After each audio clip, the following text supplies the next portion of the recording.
ചിലരൊക്കെ പറയും വട്ടാണ്, ചിലരൊക്കെ പറയും കിറുക്കാണെന്ന്. എന്നാൽ ഈ പുതുവർഷത്തിൽ എനിക്ക് തോന്നിയൊരു കൊച്ചു കിറുക്ക് അതെന്താണെന്ന് വഴിയെ കാണാം. പക്ഷെ ഞാനിപ്പോൾ ഈ വീഡിയോ ചെയ്യുന്നത് ഇതിൻ്റെ ഒരു ഹിൻ്റാണ്. ഇത് മനസ്സിലാകുന്നവർ എൻ്റെ ഫുൾ വീഡിയോ ഉടനെ വരുന്നുണ്ട്, ആ സമയത്ത് കാണണം.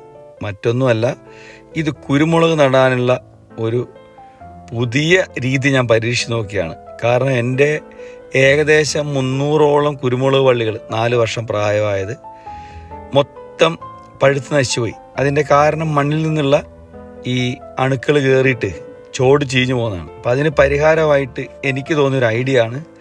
എൻ്റെ വീട്ടിലേക്ക് വരുന്നതിൻ്റെ ഇരുവശവും ഈ കോൺക്രീറ്റ് പോസ്റ്റുകൾ ഇട്ടിട്ട് കുരുമുളക് നട്ടിരുന്നു. അതിൻ്റെ വീഡിയോസൊക്കെ ഇതിനകത്തുണ്ട്, അത് കാണാൻ കഴിയുന്നവർ കാണുക. 4 വർഷം മുമ്പ് ഇട്ടത് കാണുമ്പോൾ നിങ്ങൾക്ക് മനസ്സിലാവും. അതൊക്കെ ഒരുവിധമെല്ലാം നശിച്ചു. അപ്പോൾ അതിന് പകരമായിട്ട് ഞാൻ കാണുന്ന ഒരു ഐഡിയ ആണ്. വിജയിക്കുമോ ഇല്ലയോ എന്ന് എനിക്കറിയില്ല, പക്ഷേ പുതുവർഷമായിട്ട് ഇങ്ങനൊരു കിറുക്കാണ് എനിക്ക് തോന്നിയത്. ഞാൻ അതുമായിട്ട് മുന്നോട്ട് പോവുകയാണ്. അപ്പോൾ എല്ലാവരും കാണണം കേട്ടോ.